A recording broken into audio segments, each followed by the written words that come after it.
السلام علیکم ورحمۃ اللہ وبرکاتہ۔ آج کے اس ویڈیو کے اندر سورۃ العصر کا لفظی اور بامحاورہ ترجمہ اور اس کی تشریح اور 4 ایسے کام ذکر کریں گے جو انسان کو کامیابی کی طرف لے جانے والے ہیں۔ تو چلیں سورت کو شروع کرتے ہیں۔ سورۃ العصر یہ مکی سورت ہے اور اس کی 3 آیات ہیں۔ بسم اللہ الرحمن الرحیم۔ بسم اللہ کا ترجمہ با کا معنی کے ساتھ، اسم کا معنی نام، اللہ کا معنی اللہ۔ بسم اللہ، اللہ کے نام کے ساتھ، الرحمن جو بے حد مہربان، الرحیم نہایت رحم کرنے والا ہے۔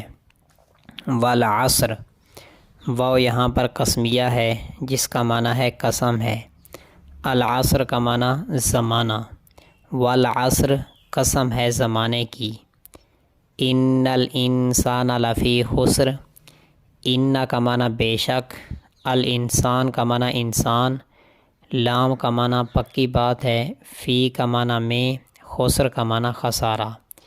ان الانسان بے شک انسان، لا پکی بات ہے، فی خسر خسارے میں ہے، الا مگر، الا الذین آمنوا وعملوا الصالحات وتواصوا بالحق وتواصوا بالصبر۔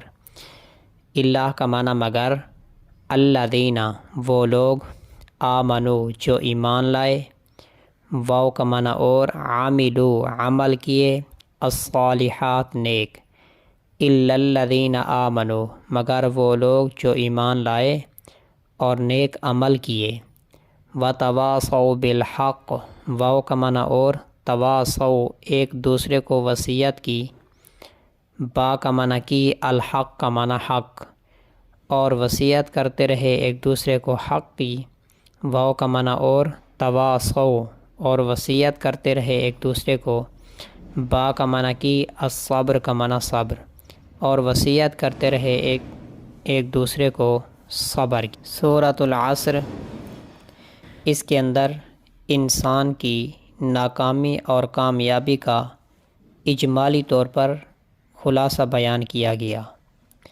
تو اللہ پاک نے ارشاد فرمایا کہ والعصر قسم ہے زمانے کی۔ اللہ تعالیٰ نے انسان کے سامنے زمانے کو پیش کیا جو انسان کی زندگی کی انمول پونجی ہے، اور زمانہ اس بات کا گواہ ہے کہ دنیا میں جو لوگ ہیں وہ عموماً خسارے ہی میں ہیں۔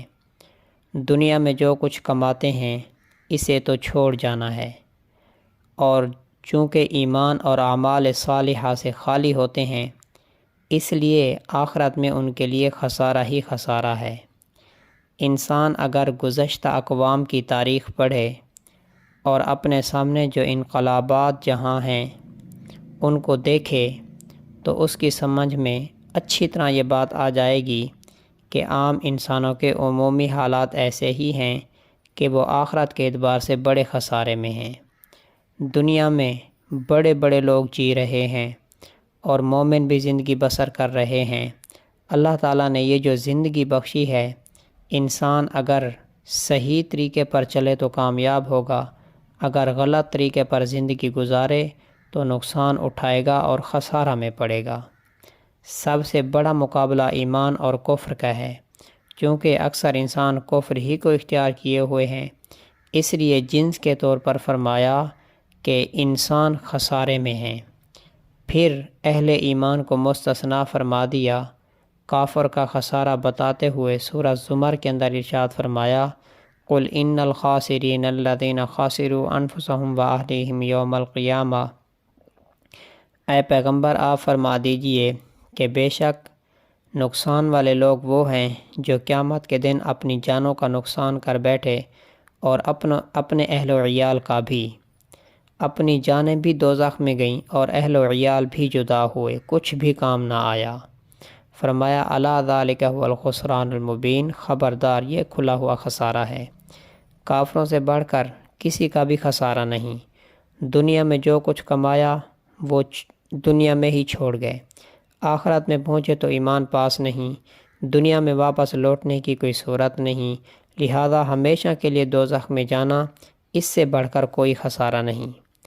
تو خسارہ والوں سے جن لوگوں کو، یعنی یوں فرمایا کہ تمام لوگ خسارے کے اندر ہیں، لیکن چند لوگوں کو نکال دیا کہ یہ جو لوگ ہیں یہ لوگ خسارے کے اندر نہیں ہیں، یعنی جو لوگ 4 کام کرتے ہیں وہ لوگ خسارے کے اندر نہیں ہیں۔ سب سے پہلے ارشاد فرمایا الا الذین آمنوا، وہ لوگ جو ایمان لائے۔ تو پہلی چیز یہ ارشاد فرمائی کہ ایمان لانا اللہ پر اور رسول پر اور اس کی کتابوں پر، فرشتوں پر، یعنی جو بھی ایمانیات ہیں ساری چیزوں پر ایمان لانا۔